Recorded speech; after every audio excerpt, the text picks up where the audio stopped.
This is our first time to actually boondock on free public lands, BLM, Bureau of Land Management land. We were about to go explore Capitol Reef National Park. This is kind of the lesser known, lesser visited of the mighty 5 national parks of southern Utah. There's some incredible off-road trails, so that's what we're about to go do. We're gonna take 2 different trails. It makes a 57-mile loop, and it's supposed to be impressive. We're gonna have a river ford, and you gotta be careful when you're out here. Yeah, here we go.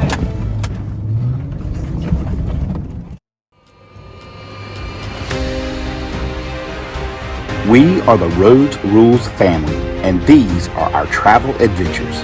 We invite you along with us to explore our amazing world, discover your own passions, and inspire your own dreams of travel and discovery.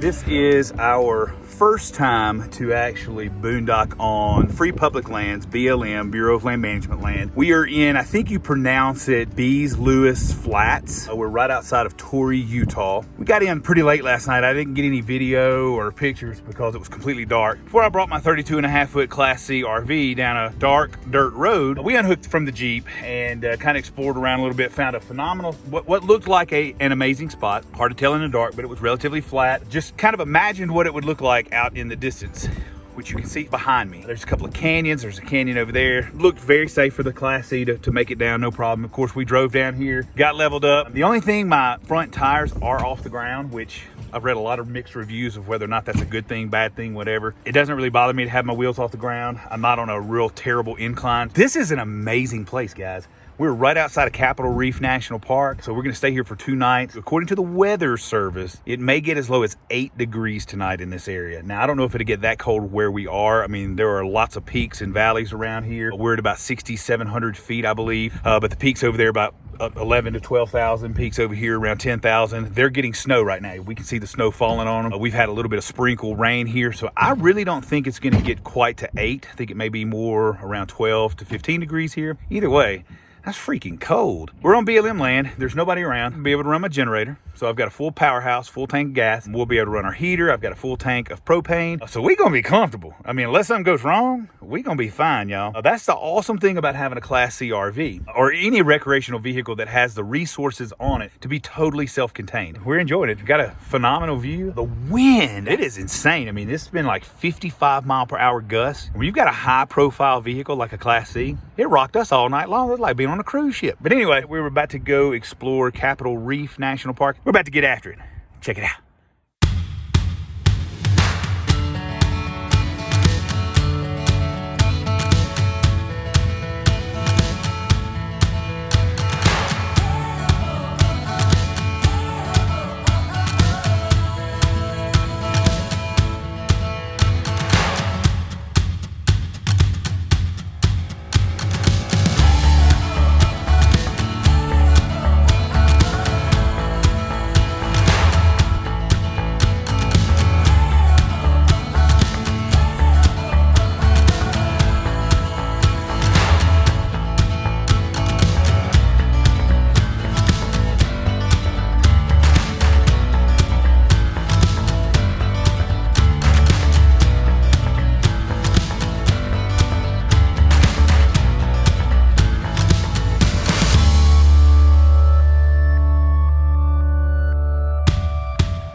All right, we're gonna get our stamp here for Capitol Reef.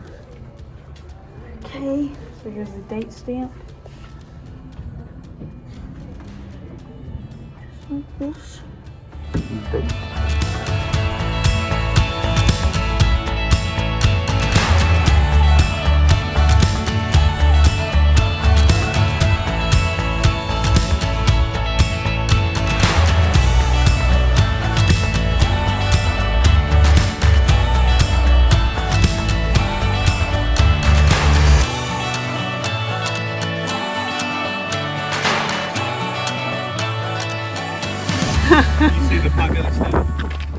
That was their source of heat right in the middle of the room. Had one stack that went up. Right here in the middle of the desert is a little oasis where some old Mormon settlers came in and established a settlement here in the 1880s, I think. Right here, they have an orchard. This is an old schoolhouse slash community center slash church building slash dance hall.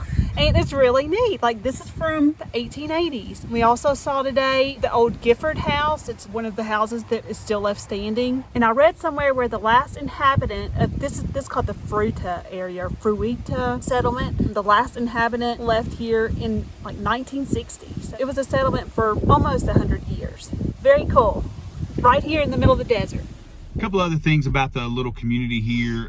There's a blacksmith shop, which was pretty cool. And it's like a 200 some odd acre historic district. So it's on the National Registry for Historic Places, which kind of hits close to home for us because we love historic places. Our hometown of Minden, Louisiana is one of the most incredible historic districts. And if you're ever in North Louisiana coming along I-20, you want to see an awesome, I'm just dropping a plug for the hometown right here. You want to see an impressive little historic district and downtown, check out Minden, Louisiana. But anyway, we're in Capitol Reef today. This is kind of the lesser known, lesser visited of the mighty 5 national parks of southern Utah. It's kind of out of the way. It's about, 3 hours from the Kanab, Utah area, close to where Bryce Canyon and Grand Bryce Canyon and Zion. So we were in that area. Drove 3 hours northeast of there. Tomorrow, we will drive down to Moab, close to where Arches and Canyonlands is located, and that's about 3 hours. Yeah, but we didn't want to miss this. Yeah, it's maybe a little bit more of a challenge to get to if you're traveling, in between places or whatever. So we just set aside 2 days to boondock in BLM land because we did not want to miss Capitol Reef, and I'm so glad. Me too. I do wish we had a little bit more time. We've been checking out the maps. We've been checking out our national park book that we have. There's some incredible off-road trails, so that's what we're about to go do. We're going to go a little bit further east on Highway 24 through the park. We're going to take 2 different trails. It makes a 57-mile loop, and it's supposed to be impressive. We're gonna have a river ford, so we're gonna get to go through a river. Now, the only thing, and you got to be careful when you're out here in an area like this in the high desert where there's a lot of canyons and mountains and everything, there is rain in the area and snow, so there is a chance for flash flooding. So we've just got to pay attention to that. Good thing about flash floods, if they come up, they're gonna come down relatively quick. You just got to be patient. So today we're only pretty much gonna be able to see the northern part of the park called Cathedral Valley. So we're excited to explore it. Yeah, it's gonna be awesome.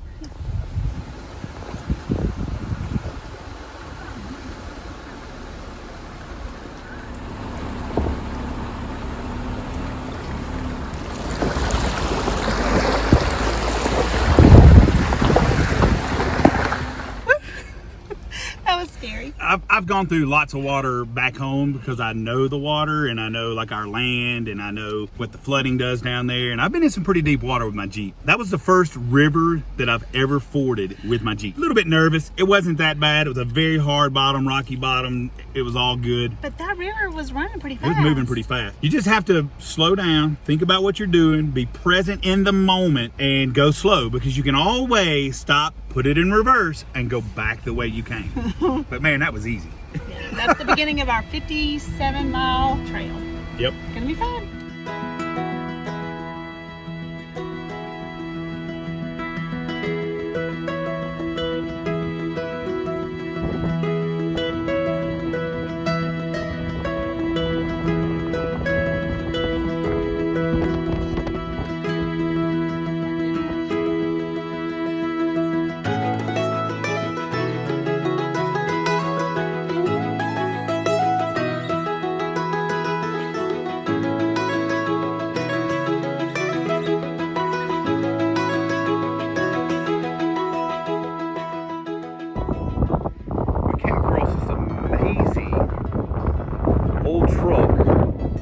Pulling this trailer.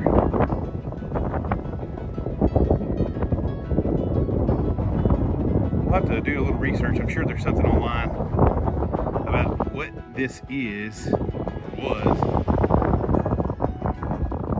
Pretty cool though.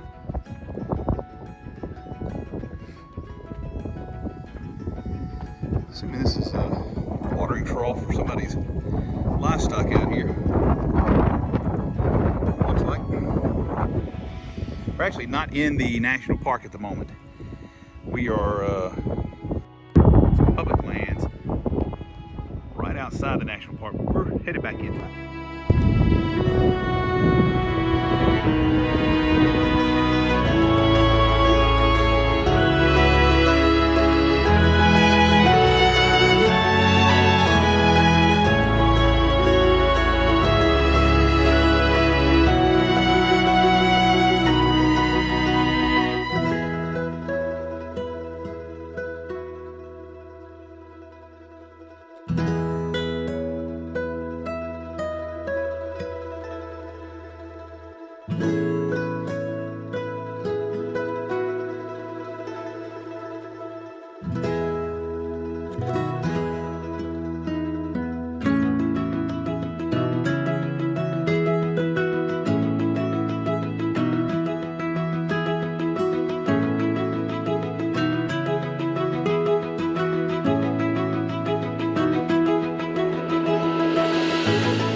We are headed to the South Desert Overlook off the main trail. Wow.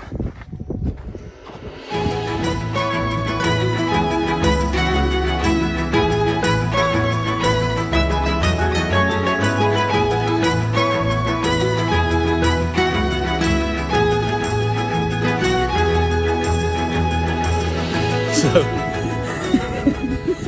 word to the wise. Well, we don't come from the desert, but the desert's supposed to be hot. Everything I've ever seen in the movies showed the desert was hot. It ain't hot out here, is it? It's like 40 degrees, y'all. And right back here, It's cold for us Louisiana folks. I don't know if you can see it in the background, but that's snow. That might be 15, 20 miles from us right here. Oh, yikes, cold. Get back in the Jeep. Get the heat on, y'all. No matter how cold it is, you got to come to these overlooks. Off the main trail, there's several overlooks. You just take, just like an overlook does. You just take a little bypass, go out to the overlook. This one is Cathedral Valley Overlook.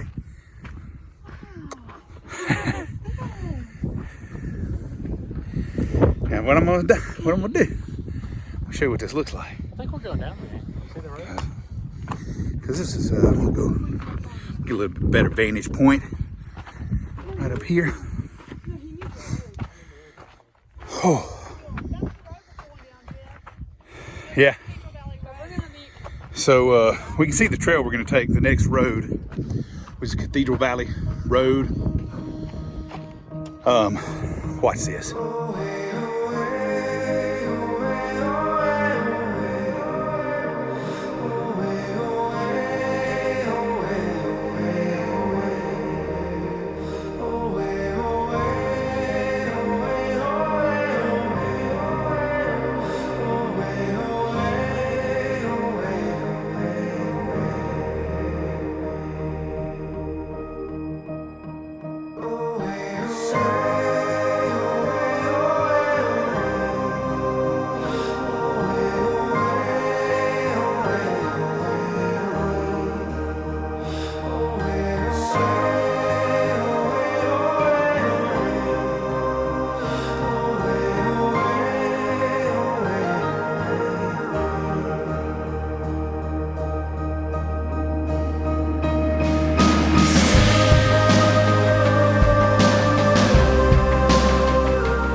Whoa, that's a sinkhole.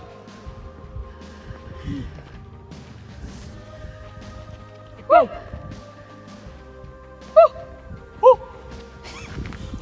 Ooga booga. Ooga booga.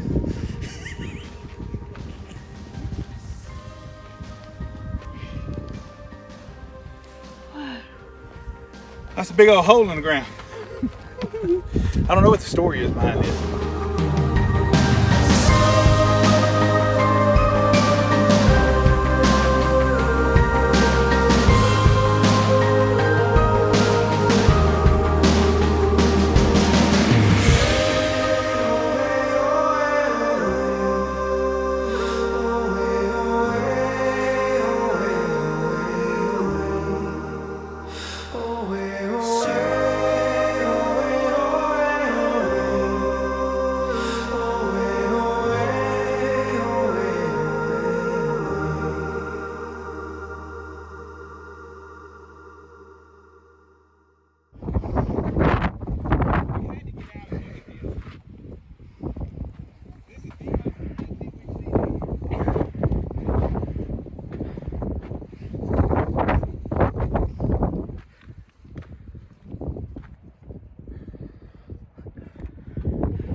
cold.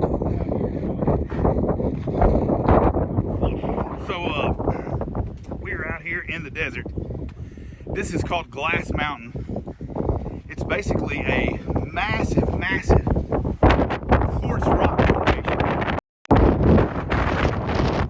I don't know if you can hear me or not, because the wind is insane. We're basically in the middle of a sandstorm. We had to get out and look at this. This is the most unique thing we've seen out here. Not sure if you can see it very well, but it's pieces of quartz. It's called Glass Mountain. This is pretty cool out here in the middle of all the brown and desert. The sand is so thin. I don't know if you can see out there behind the Jeep. Way out there in the distance is basically a sandstorm that we have been driving through. We got a little break from it right here because we're behind a little mountain. You say you were in the middle of a dust storm, Caleb? Yeah, it's a sandstorm right now. Commentate so if anybody finds the phone, like if we something happens to us. And If I don't survive this, just know it was because of my dad's maniacal driving.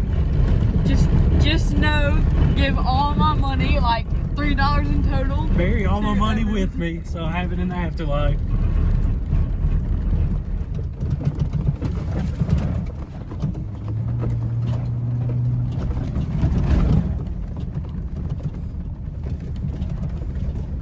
That one, that's fun. It'll like dust up real bad.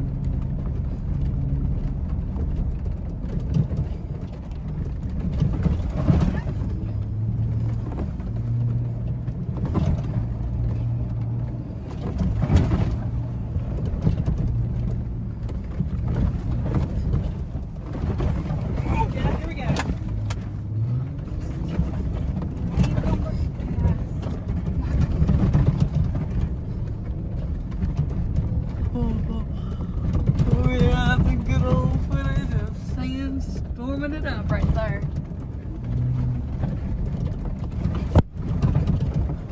I smacked my phone in the window. Whoa, whoa.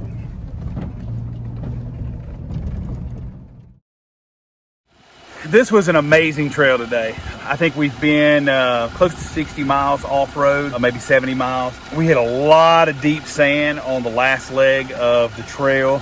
I'm not sure exactly what this road is called. I'll put it down below. We're done. It's dark. It is a little after 7 o'clock. I'm going to go through the process of airing up. This is a new Vi-Air pump. I aired up my tires the other day, going from about 20 pounds of pressure back up to 36 pounds. I think all 4 tires took about 25 minutes. It's not bad. This is a Vi-Air 450. It's actually an RV compressor. It's supposed to move a little bit faster. I'm going to get this hooked up and we're going to get everything here, if you'll hold that. We're going to get everything back to proper inflation before we get on the highway. But as you can see, this is the Vi-Air. Hooks directly to the battery with the battery clamps. Anyway, it's awesome.